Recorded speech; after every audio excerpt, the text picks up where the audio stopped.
um homem negro, taxado de feiticeiro, taxado de macumbeiro, pelo fato de ser negro, curandeiro, que abençoava pessoas, que cuidava de pessoas, N pessoas que chegavam com N problemas mentais, problemas físicos, até mesmo câncer. Nosso avô chegou com a ajuda, né, de remédios medicinais que ele mesmo fazia e também com os espíritos que ele recebia, conseguiu dar a cura. Pessoas do Brasil e fora do Brasil, eu lembro de uma mulher de Venezuela que ficou na casa de minha mãe e ela chegou aqui muito, muito doente mesmo e saiu curada. Lembro de outra, de Altamira do Pará, que ela chegou descendo secreções das mãos e ela se apegou com o vovozinho cuidou, curou, através de medicação, né, como eu disse antes, de remédios do mato. Eu lembro que quando ele faleceu, eu tinha por volta de 11 anos de idade e foi um desespero.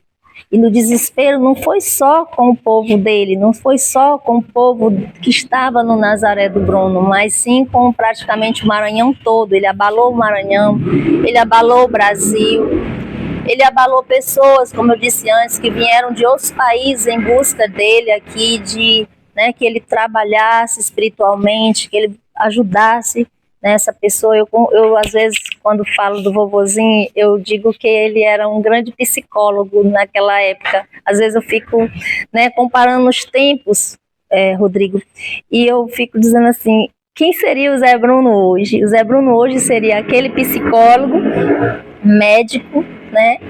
E também esse homem de fé na Umbanda, né? E ao mesmo tempo um homem santo, porque um homem que só fazia o bem. Ele nunca trabalhou para separar ninguém, nunca quis fazer nada que prejudicasse o outro, né, o próximo, certo? Ele não admitia que a gente cortasse cabelo, ele não admitia que mulher usasse calça comprida. Para ele, mulher tinha que ser mulher, né? Aparentemente, mas respeitava todas e todos. Enfim, era um homem assim muito misterioso. Tão tal que aqui era cheio de repórter, né, de todos os estados, querendo fazer entrevista com o Zé Bruno.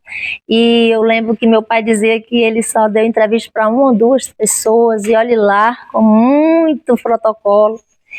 E quando ele faleceu, foi um abalo muito grande, muito grande. Para você ter uma ideia, essa igreja ficou pequena, o pátio dessa igreja ficou pequeno, Nazaré ficou pequeno para tanta gente que estava aqui nesse momento, e muito choro, muita dor, né? Ao ponto que o bispo da época, que esteve aqui junto com esse saudoso grande amigo, Padre Mendes, grande amigo do nosso avô, pediram que enterrasse ele dentro da igreja, né? Assim como naquela época eram enterrados os bispos, né? As pessoas de grande nome dentro da igreja católica.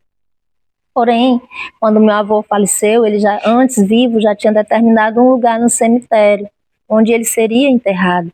Mas mesmo assim, mesmo contradizendo o gosto do vovozinho, o paizinho e a família, né, se reuniram e acharam por bem seguir os trâmites do padre, né, do bispo, e colocaram, enterraram ele no pátio da igreja, desta igreja de Nossa Senhora de Nazaré. E logo após é um outro momento, um momento em que ele começa a aparecer em sonhos para as pessoas, inclusive a mim. Ele começa a dar passagem, né, para os filhos de santo dele, pedindo que tirasse ele dali. Ele não estava feliz, que ele não estava podendo olhar o povo dele. Sabe, Rodrigo, foi tão impactante, sabe, ao momento em que o vovozinho faleceu, que eu lembro de ver todo o pessoal do esporte que gostava de jogar e tudo naquela época, tudo fardado aqui dentro, né? E os filhos de santo A gente e não dá nem para contar o tanto de pessoas, né, vestidas nos trajes de Umbanda, aqui com aquela dor tremenda da perda de um grande mestre, de um grande homem. Então, com o passar dos anos, só depois de muitos anos foi que nós conseguimos fazer esse traslado.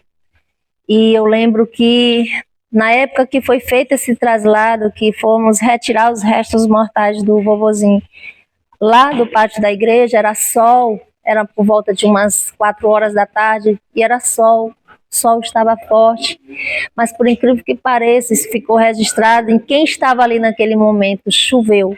Uma nuvem, né, circulou a igreja e somente ali naquele pátio, no pátio aqui na igreja choveu.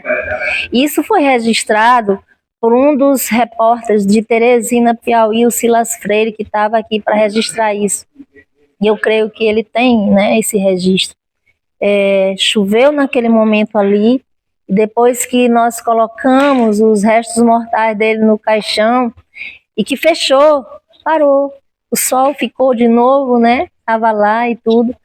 E depois muita gente também, foi um segundo momento assim, que parecia que a gente estava vivenciando a morte dele, né?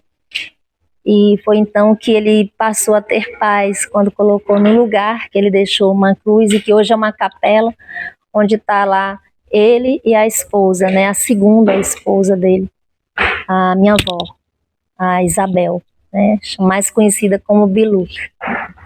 Ave Maria. Meu padrinho José Bruna foi também muito importante para mim. Ainda hoje para mim e minha família, tudo. Ainda hoje eu tenho ele e tenho os filhos dele como um grande amigo, né?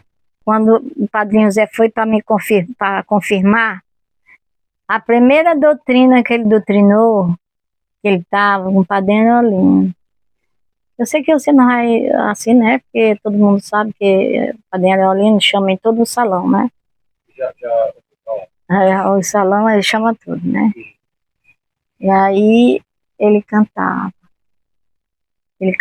chamando.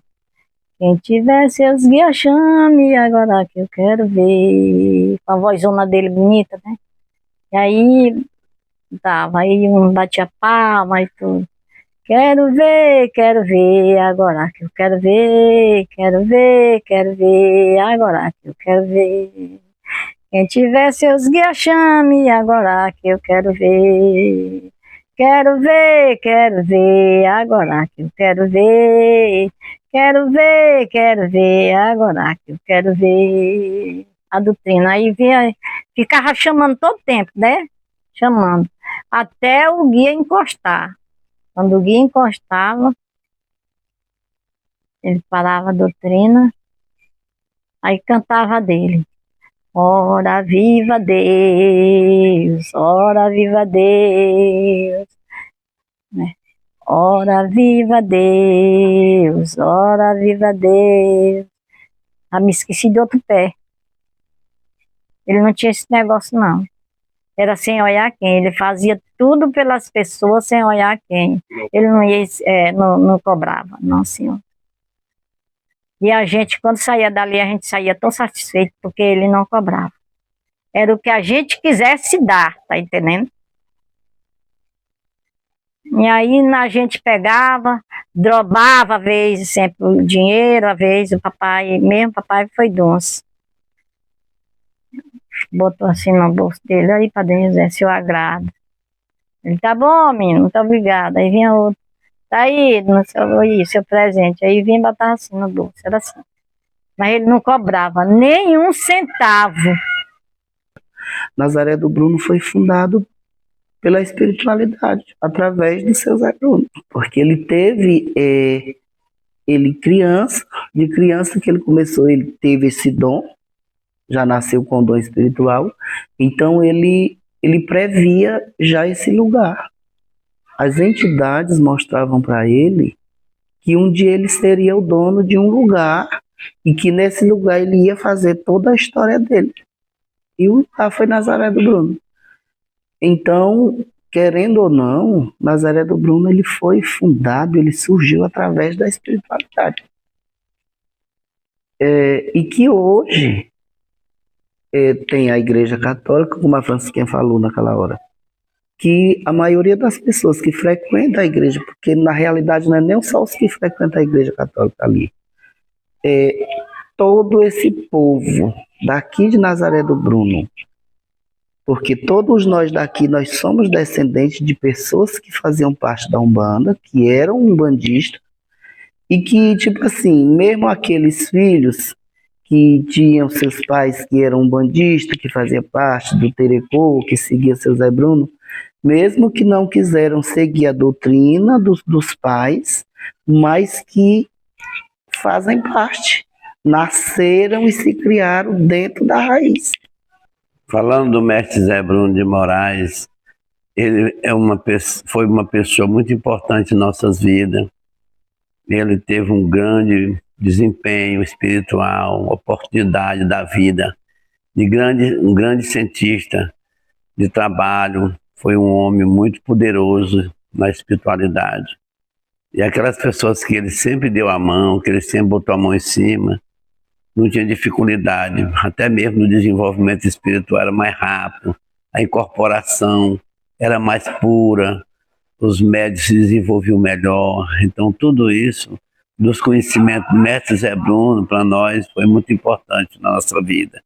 Eu ainda recebi trabalho dele, fui uma pessoa que tive trabalho do meu padrinho.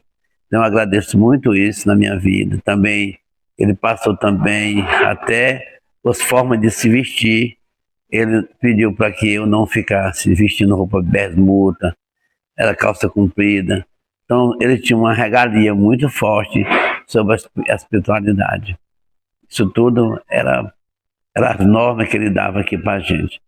E ele foi uma pessoa muito importante aqui nessa comunidade e mundial, no Brasil. Pessoas de fora do Brasil procuravam ele aqui. E era atendido, e ele atendia todo mundo e dava positivo os trabalhos dele. Então, o mestre Zé Bruno foi um grande espírito no mundo. E até hoje nós não temos ele nem como morto, nós temos ele como uma pessoa viva. Espiritualmente hoje ele é melhor ainda, porque ele está à frente da espiritualidade. Sempre, nós não vamos abandonar nunca. Para nós é uma satisfação muito grande. E nós todo dia falar o nome dele e pedir a proteção para ele. O Brasil, na década de 30, vive um momento político muito conturbado. É um período onde houve o que se estabelece de final da República Velha, com o estabelecimento de um golpe que ocorreu em 30, novamente em 34, com a instalação do governo de Vargas, ele promove um outro golpe, e em 37 ele vai ratificar o estabelecimento de um governo autoritário. É nesse contexto, né, de conturbação, de crises políticas que o Brasil costumeiramente, desde a sua criação, tem vivido, é que no interior do Maranhão, mais especificamente no município de Caxias, vai se instalar uma comunidade de um cidadão que vem do interior do Piauí, né, mais precisamente da cidade de Barro Duro, e se instala aqui em 1937 e cria uma comunidade diferenciada, onde ele consegue unir ao mesmo tempo o catolicismo, né, com a Umbanda. E aí cresce esse interior, né, cresce no interior do município de Caxias, essa comunidade que hoje a gente conhece por Nazaré do Bruno. Bem, com a instalação desse governo ditatorial que Vargas estabelece em 37, muitas comunidades, muitos líderes, né, sejam políticos, sejam religiosos, sofreram perseguições. A gente tem que ver que foi um momento onde o comunismo ele era já combatido no mundo, desde 17. E aí várias pessoas acabaram sendo presas, né, acabaram sendo perseguidas e algumas até deportadas. Dentre elas, a gente já ouviu comentários que o próprio mestre Zé Bruno ele foi perseguido também, né, por arregimentar pessoas de várias comunidades aqui próximas e também advindos, tanto do Piauí como do Ceará, né, que acaba formando esta comunidade.